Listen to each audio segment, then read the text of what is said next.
Quelle est l'histoire du Shiberta avec Clément Leroy? Le Shiberta, c'est une maison déjà centenaire, bientôt, parce que il existe depuis 1936. Guy Savoie a repris cet établissement il y a une vingtaine d'années maintenant. Donc c'est une maison qui depuis 20 ans a suivi son chemin avec la patte Guy Savoie. Et aujourd'hui, de par mon histoire et aussi mon vécu avec Guy Savoie, aujourd'hui on est un peu dans un passage de témoin et sur un peu une transmission sur cet établissement. Donc on va faire évoluer cette maison, on va la mettre de plein pied en 2024 et puis on va voir quoi, l'idée c'est voilà de moderniser un peu la maison, d'y amener un deuxième souffle, d'y amener ma personnalité et on ira et voilà d'accueillir les clients. Et comment ça va se traduire d'amener votre personnalité, de la moderniser? D'amener ma cuisine qui est quand même un peu personnelle. On a quand même quelques plats qu'on mangera pas ailleurs, qui sont des vraies signatures. Donc ça déjà c'est plutôt c'est important pour mettre les choses en phase. Et après aussi moi je tranche avec pas mal avec ce qui se fait aujourd'hui. C'est parce que je suis un défenseur du restaurant français comme il doit l'être pour moi en France, c'est-à-dire des tables nappées, une carte, pas un menu unique. Après, je respecte ce que font les gens et j'ai des gens qui le font très bien. Mais aujourd'hui, pour moi, c'est pas la définition du restaurant français en France.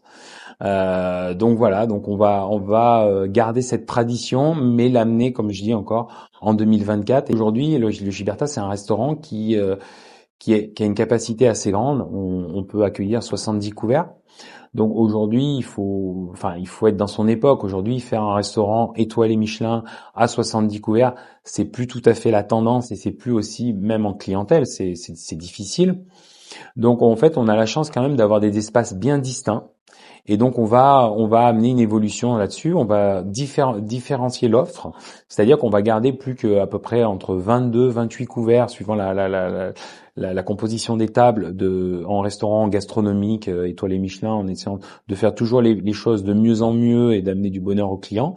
Et après sur l'autre partie où on pourra voir, on a une salle qui est un peu à part. On va construire on va proposer une offre viande de bœuf un peu d'exception avec moi ce qui me tient à cœur avec une traçabilité, c'est-à-dire qu'on va présenter d'abord l'origine, l'éleveur, et après on mettra le morceau de viande qu'on va proposer au client.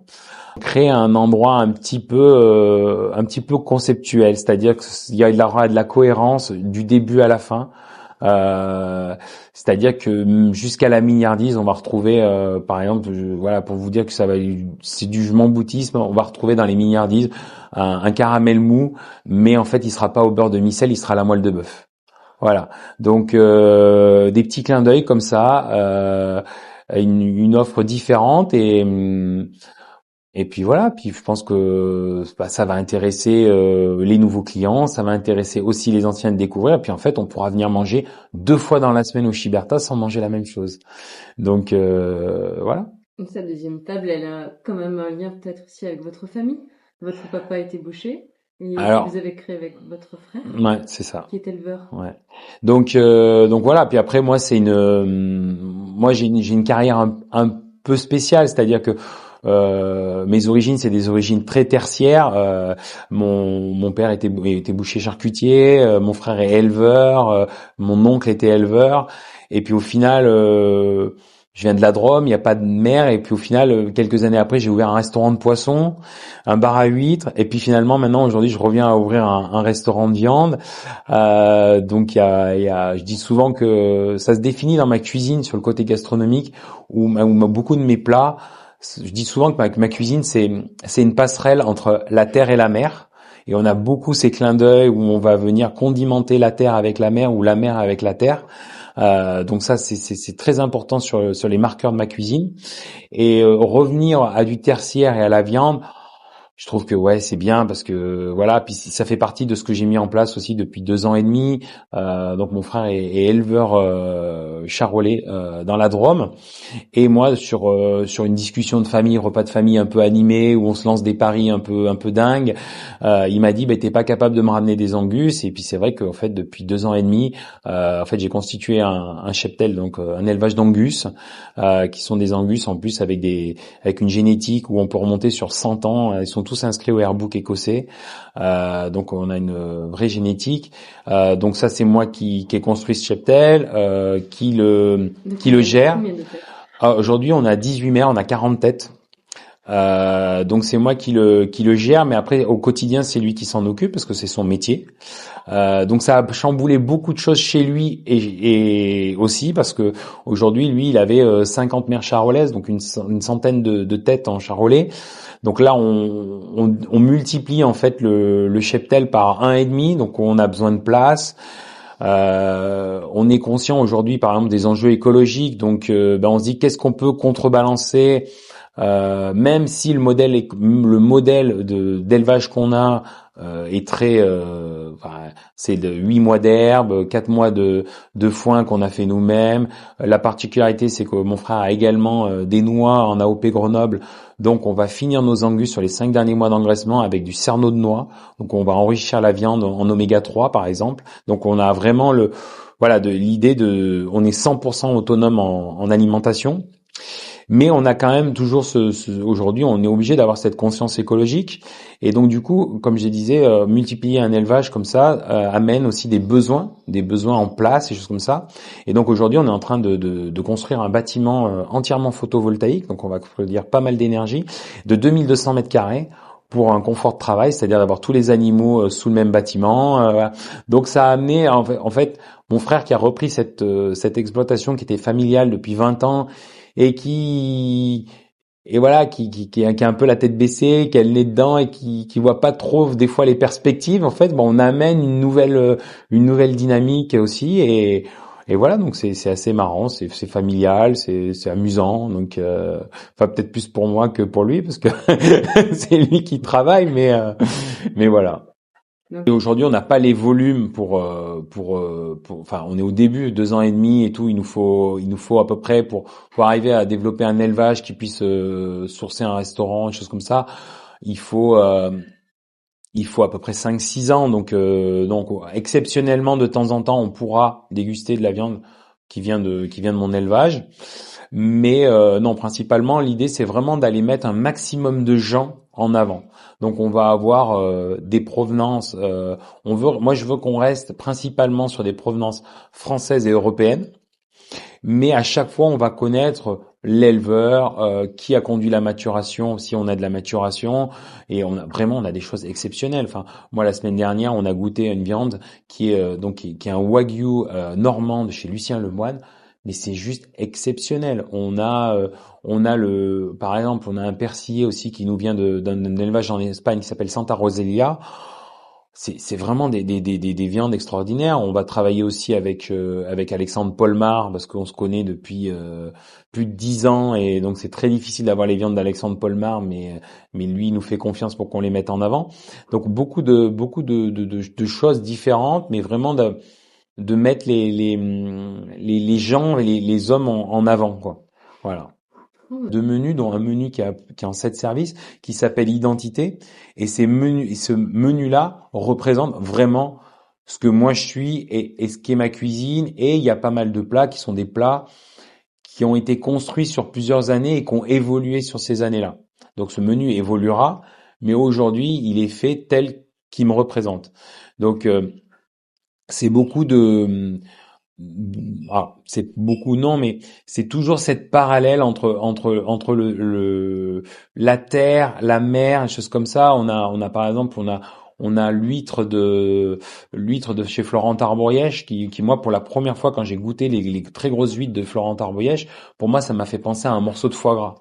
Et donc je me suis dit ce serait bien de la pocher légèrement et donc comment on peut l'agrémenter. Et c'est vrai que cette huître en fait j'en ai créé, donc c'était il y a quelques temps, mais vraiment ce plat aujourd'hui il a évolué et on a créé un pot-au-feu d'huîtres. Donc voilà, donc après on est venu avec des petits légumes, on change en fonction des saisons. On a la chance de pouvoir travailler avec Éric Roy sur les mini légumes en Val-de-Loire. Donc voilà, c'est moi Éric, c'est quelqu'un que j'adore et son travail est sublime. Et on va aller travailler cette huître donc légèrement pochée. On fait un bouillon à base de queue de bœuf qu'on va venir rehausser avec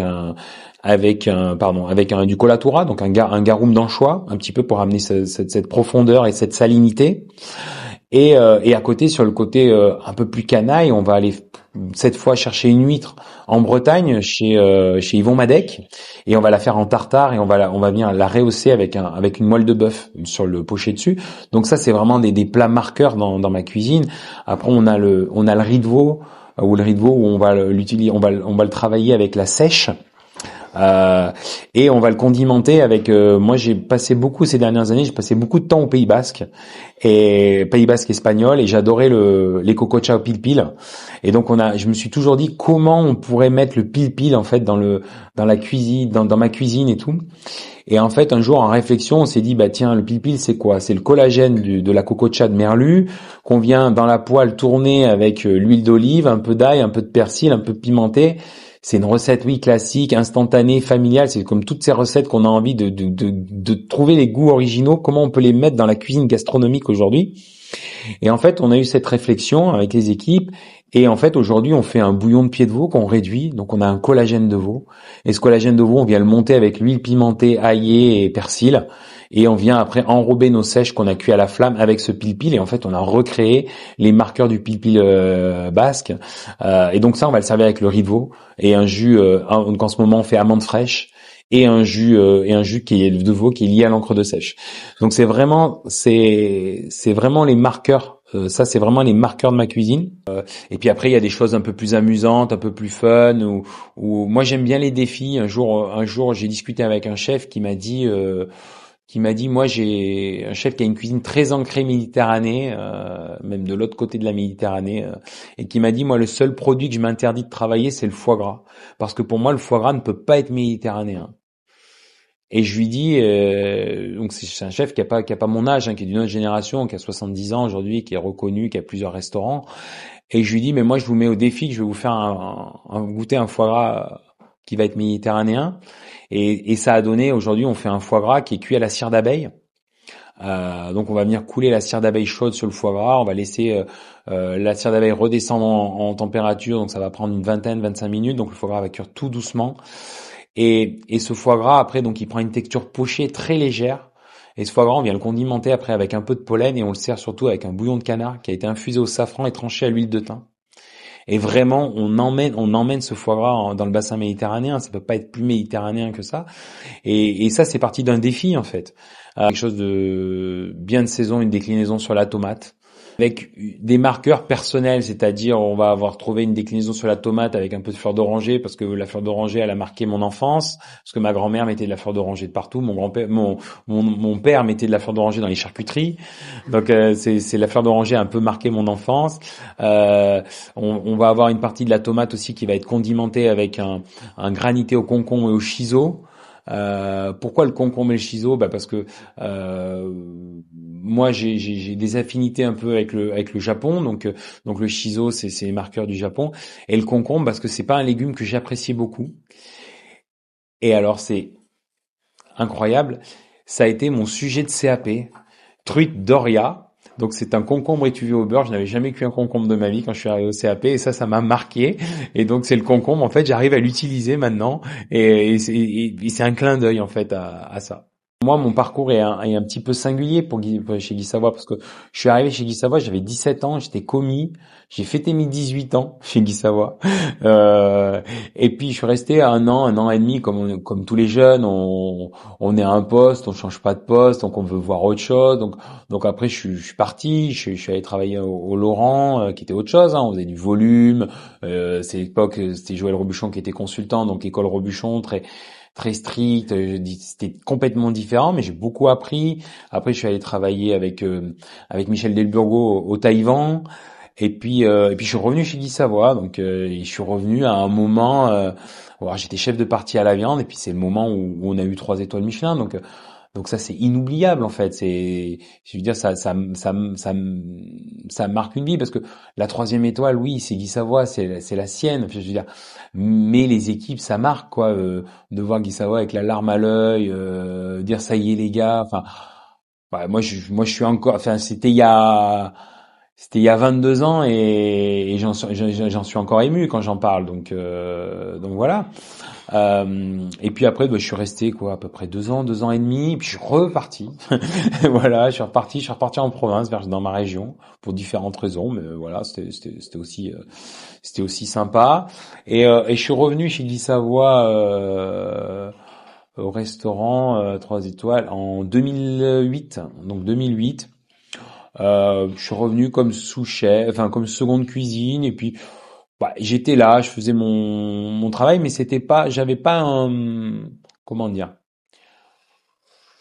j'avais pas un but précis. J'étais là, j'étais bien parce que dans une maison où j'étais en confiance. J'étais revenu plus pour apprendre de lui que de la cuisine en fait. Et euh, et puis je sais pas, au bout de 2 ans, il y a eu un peu un déclic où il m'a dit un jour, donc enfin j'avais la chance de voyager pour lui, donc d'aller à Las Vegas. Après j'ai eu fait l'ouverture de Singapour, de Doha également. Puis on a fait pas mal de représentations à l'étranger, des repas au Japon, des choses comme ça. Donc ça j'avais la chance. Et un jour on est à Las Vegas, on dîne ensemble dans un restaurant à Las Vegas et il me dit écoute quand tu rentres, je veux que tu te lâches. Alors moi, en général, il faut pas me le dire 2 fois en fait. Et donc je suis rentré et j'ai mis mon cerveau en ébullition et j'ai proposé des choses et en fait à ce moment-là, mon défi, parce que quand on me donne des choses comme ça, je me dis où est-ce qu'on va s'arrêter. Et donc à ce moment-là, je me dis, il y a un moment, je vais faire les choses qui me passent par la tête, ce que j'ai envie de faire, et il y a un moment, il me dira non. Et quand il me dira non, bah c'est là qu'on s'arrêtera. Et donc mon défi, c'était de proposer des plats, de proposer des stations de saveurs, jusqu'à ce qu'ils disent non. Et donc ça a duré quelques années quand même. Mais voilà, il m'a en quelque sorte boosté, donné ma chance, m'a fait me libérer en fait de certaines choses. Et donc oui, il y a. Puis après, bon, bah, il y a eu d'autres histoires. Enfin, il y a eu le déménagement à la Monnaie de Paris où moi j'ai suivi en grande partie, c'est moi qui ai en grande partie suivi les travaux, mis les choses en place. Donc voilà, il y avait cette forme de confiance, de loyauté, parce que franchement, quand on peut, on va toujours parler de loyauté, pas de fidélité, parce que je suis parti, je suis revenu, donc voilà. Mais c'est un peu ma particularité, c'est d'être parti 3 fois, d'être revenu à chaque fois. Bon, aujourd'hui, enfin, c'est une sorte de retour, mais sans être un vrai retour, parce que c'est plus, voilà, une transmission sur le restaurant. Mais c'est vrai que, ouais, c'est assez particulier mais à particulier avec, je pense, beaucoup d'exigences, parce que je pense qu'il attend beaucoup. Il attend beaucoup de moi et donc bah, ça met un petit peu la pression, mais bon voilà, moi je suis vraiment, on va dire que je suis vraiment content en fait de la situation aujourd'hui et je suis assez serein justement parce que je suis plutôt en confiance et donc la sérénité elle est là, elle est présente. Merci.